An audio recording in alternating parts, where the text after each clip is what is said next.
Artinya kalau Kak Aswaja berangkat dari awal sudah baca usolli. Itu kemudian kadang-kadang ditambah-tambah sebelum sholat.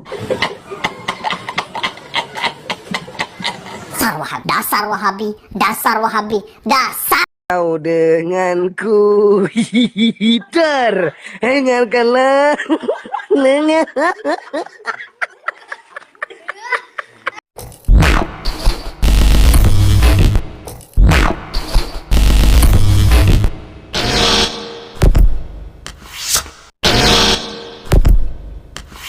Assalamualaikum warahmatullahi wabarakatuh. Alhamdulillah wassalatu wassalamu ala rasulillah wa ala alihi wa sahbihi wa man wala amma ba'du. Sahabat yang dimuliakan Allah subhanahu wa ta'ala, mudah-mudahan senantiasa kita diberikan kesehatan oleh Allah, sehat jasmani dan juga sehat rohani, segala urusan kita diberikan kelancaran dan juga diberikan ilmu yang berkah, manfaat. Allahumma ja'alna wa iyyakum min ahlil ilmi zahiran wa batinan, wa la taj'alna wa iyyakum min ahli syarri wa dhair, amin ya rabbal alamin. Kembali lagi dengan saya, jangan lupa like, komen, dan subscribe, dan tak lupa pula juga share sejauh mungkin, share sebanyak mungkin agar video ini sampai kepada para ustadz-ustadz yang disebut dengan Ustadz Salafi Wahabi. Artinya kalau Kak Aswaja berangkat dari awal sudah baca usolli. Itu kemudian kadang-kadang ditambah-tambah sebelum sholat.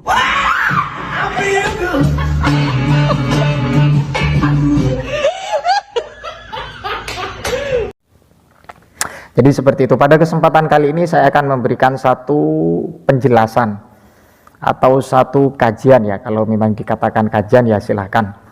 Tapi satu penjelasan di mana persoalan ini seringkali dipersoalkan, ya. Jadi persoalan ini atau permasalahan ini seringkali dipersoalkan oleh ustadz-ustadz Salafi Wahabi. Persoalan apa? Persoalan tentang melafatkan niat atau yang dikenal dengan at-talafut bin niyah. Melafatkan niat sebelum sholat menggunakan usolli dan seterusnya. Dan apalagi ada sebagian ustadz Salafi Wahabi yang memberikan kesimpulan perbedaan dengan Salafi Wahabi, Salafi dengan Aswaja. Kalau dalam sholat, kalau Aswaja itu pakai usolli, kalau Salafi itu tidak pakai usolli. Dan ada juga statement yang perlu saya kritisi juga. Ketika Ustadz Salafi Wahabi, ya bukan keseluruhannya tapi sebagian, bahwa sholat dari Ustadz Salafi Wahabi itu terhindar dari yang namanya bid'ah. Wow, keren ya. Kalau kita tarik kesimpulan, yang disampaikan adalah Aswaja itu penuh dengan bid'ah, yaitu usolli. Ini pemahaman yang seperti ini perlu diberikan tanggapan dan perlu diluruskan. Mengapa? Sebelum saya membacakan redaksi tentang masalah at-talafut bin niyat, bahwa ini ranahnya kepada khilafiyah atau mukhtalafih. Jadi tidak heran ya kalau dari Salafi Wahabi itu seringkali mempersoalkan apa yang telah dilakukan oleh kalangan Aswaja, khususnya dalam usolli. Kalau persoalan masalah khilafiyah seringkali saya mengungkapkan, tak perlu untuk dipersoalkan, tak perlu merasa klaim benar sendiri. Jadi seperti itu kalau ranahnya khilafiyah. Tapi tidak lepas dari apa yang disampaikan Ustadz Salafi Wahabi ini, perlu saya simpulkan bahwa Ustadz Salafi ini adalah krisis dalil, ya, dan juga minim pola pikir, sehingga terlalu terburu-buru menghukumi pekerjaan seseorang atau ibadah seseorang tidak sesuai dengan sunnah. Yang pertama, kalau memang butuh dalil, saya kasih dalil ya, sedikit saja.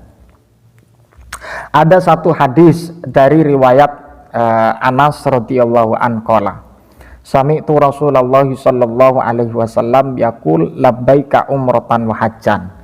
Jadi sahabat Anas mendengar langsung dari Rasulullah Shallallahu Alaihi Wasallam, beliau bersabda atau beliau berkata, labbaika umratan wa hajjan.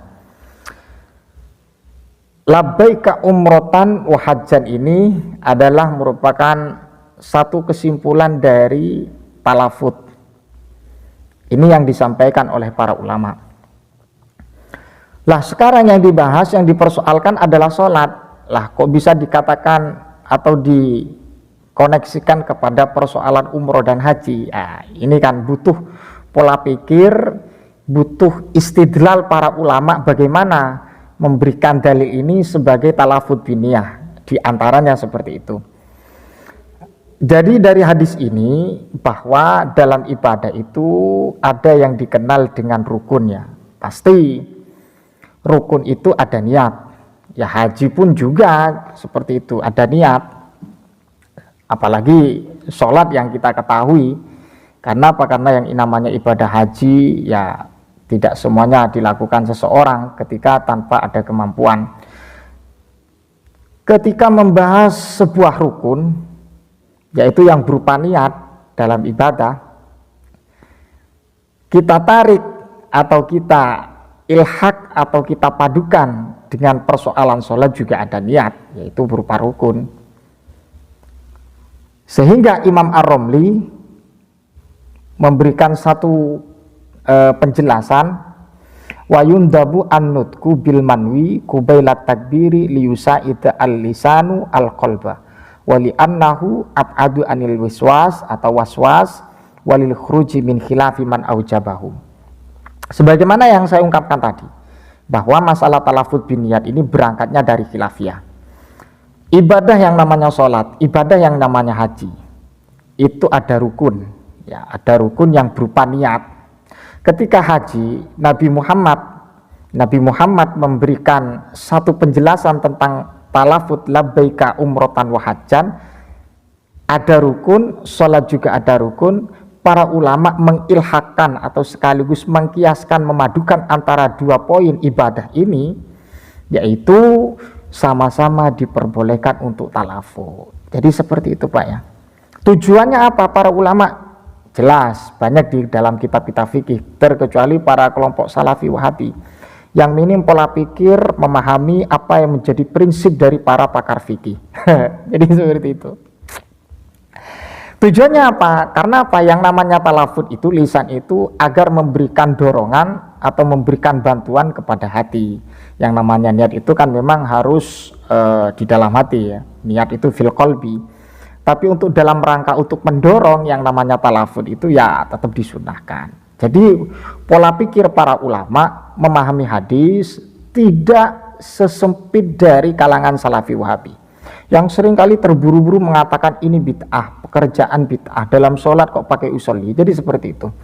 Kemudian ada dalam kitab Yaqutun Nafis, coba diperhatikan, fanahnu qisna niyatas sholati biniyatil haji. Jadi mengkiaskan atau memadukan antara niat sholat dan kemudian niat haji. Li'anna kullan minhuma ruknun min arkanil Islam. Hakadha yaqulu asy-Syafi'iyah. Jadi ada poin yang satu kesatuan yang berbentuk rukun adalah niat. Niat sholat, niat haji. Ketika haji ada unsur talafut, maka ya no problem, tidak apa-apa dong kalau dalam sholat untuk menggunakan talafut. Jadi begitu pola pikir para ulama memberikan istidlal yang kemampuannya saya rasa lebih jauh dari kelompok Salafi Wahabi. Jadi seperti itu Pak ya. Untuk Ustadz Salafi Wahabi, mohon jangan seringkali memberikan satu narasi yang mendiskreditkan amal-amal atau ibadah-ibadah dari orang-orang yang katanya aswaja. Jadi seperti itu ya.